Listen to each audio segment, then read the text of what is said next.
আর যে জীবন, আমার বয়স এখন 53, আল্লাহর ক মাস রেখেছে সেটা আল্লাহ জানেন, আমি জানি না।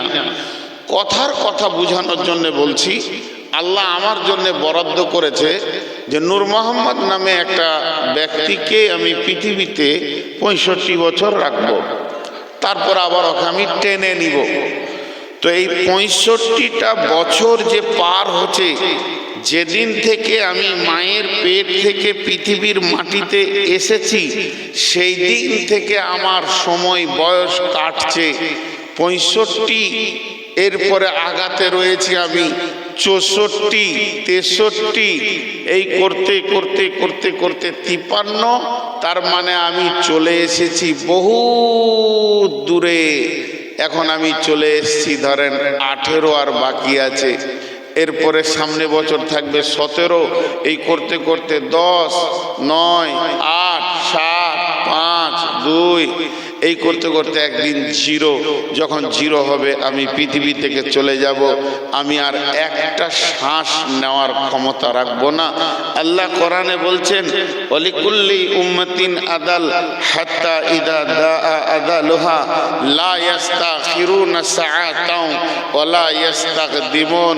আমি প্রত্যেকটা মানুষের জন্য একটা নির্দিষ্ট তার শ্বাস রোধের সময়কে রেডি করেছি।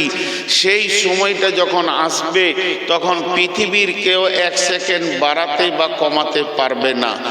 ছেড়ে দেন সব কথা। আমার এই 65 বছরটা কি আল্লাহ আমাকে দিয়েছেন? এটা কি দিয়েছেন? ব্যবহার করতে দিয়েছেন স্বাধীনভাবে না আমানত? এটাও আমানত, এটাও আমানত। এই 65 বছরটাও আমানত, এই 65 বছরটাও আমানত। যার যতটা বয়স আল্লাহ পৃথিবীতে দিচ্ছে ওটা আমানত। কেমন করে আমানত? 1 টাকা আমাকে দিল, তুমি খাও, ও কথাটা আর তুলছি না, এখান থেকেই শেষ। আরেকটা টাকা দিল, এটা আমার বেটাকে দিও, এটা আমার ভাইপোকে দিও, এটা আমার ভাগনাকে দিও, ওটা আমানত, ওকেই দিতে হবে। তো আল্লাহ তাবারাক ওয়া তাআলা পৃথিবীতে আমাদেরকে যখন পাঠান, তখন আমার জীবনটাকে তিনি খরচা করছেন। এর ভিতরে আমার 65 বছরে আমি অনেক অক্সিজেন শেষ করেছি, সূর্যের আলো নিয়েছি, আমি পৃথিবীতে ব্যবহার করেছি। তো আল্লাহ তাবারাক ওয়া তাআলা বলছেন, তোর জীবনটা কোথা কোথা কোথা কোথা ব্যয় করবি এটা আমি বলে দিয়েছি। তার বাইরেই যদি তুই ব্যয় করিস তাহলে আমানতের খেয়ানতি। কথা বুঝাতে পারলাম?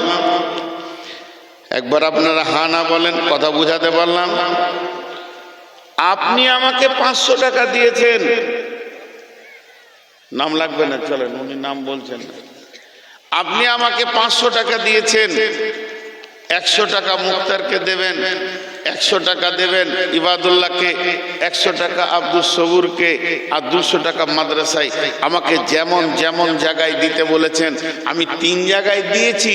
ইবাদুল্লাহকে বাদ দিয়ে আরেকজনকে দিয়েছি, মুক্তারকে বাদ দিয়ে আরেকজনকে দিয়েছি। বিলকুমারী মাদ্রাসায় দিতে বলেছেন, আমি ডিঙ্গিল মাদ্রাসায় দিয়েছি। আমানত আছে, খেয়ানত হয়েছে। তাহলে বুঝেছেন? তাহলে আমার 70 বছরটা কোন কোন কোন কোন জায়গায় ব্যয় হবে আল্লাহ কোরআনে বলে দিয়েছে। তোর জিন্দেগিটা এই এই জায়গায় ব্যয় করবি, আর এই এই এই এই জায়গাতে তুই পা দিবি না, ওদের পাশে দাঁড়াবি না, ওদের কাছে যাবি না। আমি ওই জায়গাগুলো গিয়েছি, যেটা মানা করেছে সেখানে গেছি, আর যেখানে যেতে বলেছি সেখানে যাইনি। তাহলে আমার জিন্দেগির হিসাব আলাদা হবে।